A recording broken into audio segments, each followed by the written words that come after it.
القصة اللي غادي نحكيو عليها اليوم هي واحد القصة مختلفة على القصص اللي فاتوا اللي دوينا عليهم وحكيناهم في القناة. هذه واحد القصة اللي في واحد الزمن بعيد، يعني قديم بزاف. واحد الزمن اللي كان هادئ وزوين، كان كل شيء فيه بالحلاوة ديالو. كان هاد العالم الافتراضي ما كاينش اللي كنعيشوا فيه دابا. يعني كانت واحد الوقت اللي طبيعية بزاف، وكان الناس ديال هذيك الوقت كيعيشوها بالحلاوة ديالها. نبداو القصة ديالنا في واحد الوقت، في واحد الدوار بعيد في البادية. كان كيعيش واحد الشاب سميتو سالم، خدام في راعي الغنم. كان سالم كيتمنى يتزوج ويستقر، ولكن ما لقى حتى شي بنت اللي توافق احلامه.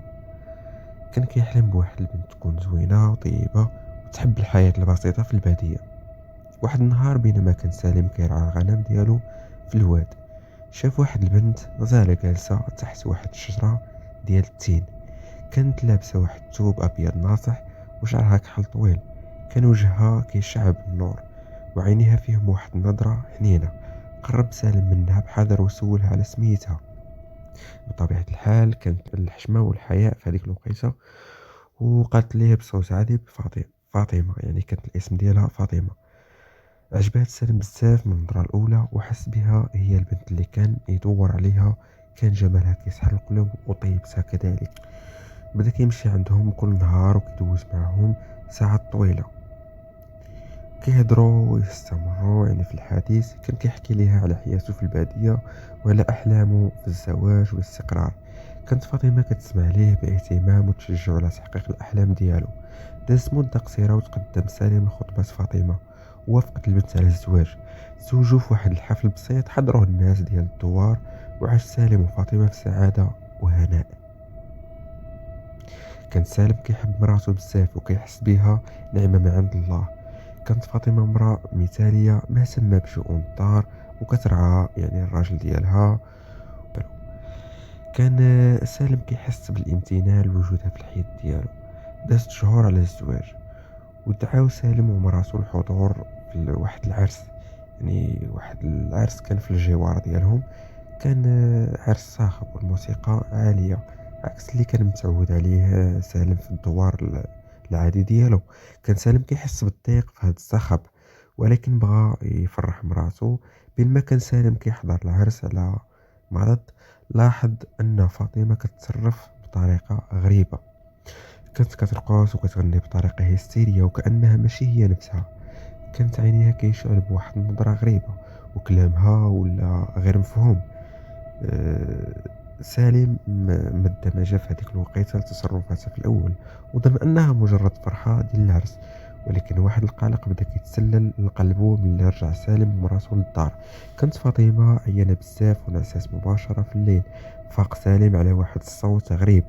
شاف فاطمه جالسه على السرير وعينيها كيشعلوا بالاحمر.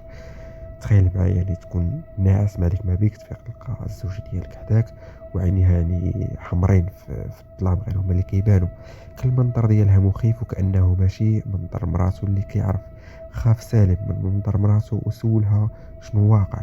قالت ليه فاطمة بصوت غريب: أنا ماشي فاطمة، أنا جنية ساكنة الجسد ديالها. كان هاد الصوت مخيف ماشي صوت فاطمة اللي كيعرف. تصدم سالم من خلال الجنية وما صدقش اللي كيسمع. سولها علاش ساكنه جسد مراته، قالت ليه انها كتحبه وبغات تزوج به. قالت انها كانت كتراقب سالم مده طويله وعجباتها شجاعته وطيبته. هدات الجنيه سالم انها غادي تقتل فاطمه اذا حاول يخرجها من الجسد ديالها. خاف سالم على مراته ووعد الجنيه انه ما غادي يدير والو.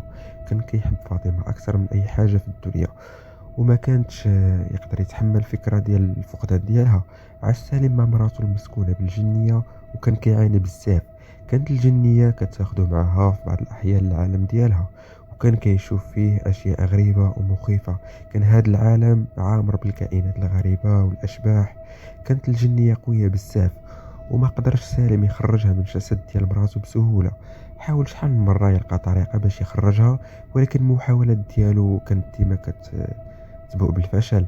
دازت مدة طويلة وسمع سالم على واحد الشيخ قوي في واحد الدوار بعيد. كان الشيخ معروف بقدرته على إخراج الجن من الأجساد ديال الناس. مشى سالم عند الشيخ وحكى ليه قصته ووعدو الشيخ انه غادي يساعده. جا الشيخ للدار ديال سالم وبدا كيحضر الخدام ديالو باش يطرد الجنية. كانت الجنية قوية وقاومت الخدام ديال الشيخ بشجاعة.